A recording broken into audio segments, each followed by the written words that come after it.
করছি। আমার কবিতার নাম সূর্যমুখী ফুল। হে সূর্য, আমি তোমার সূর্যমুখী ফুল। ইসলামের আশায় যখন তুমি অস্তমিত হও, তোমার শূন্যতায় আমিও হই নিষ্ঠুর। বাতাস বয়ে যায়, তবু দোলে না মন। জ্যোৎস্নার আলো ধরে না মন।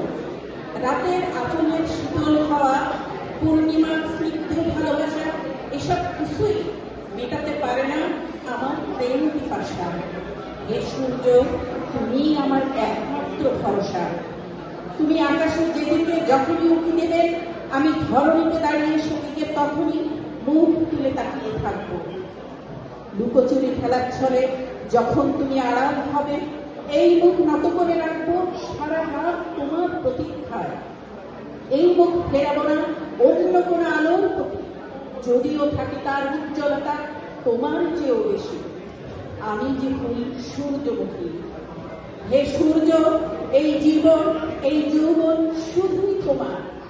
নই আমি অন্য কোনো নক্ষত্র গ্রহ উপগ্রহে, এই আমি শুধুই সূর্যের। সূর্যকেই করেছি আমার একান্ত আপন, তাই তো হয়েছি আমি সূর্যমুখী ফুল। ধন্যবাদ। ধন্যবাদ। এবার কবিতা পাঠ করছেন কবি আফসানা আহমেদ। কবি আফসানা আহমেদকে কবিতা পাঠের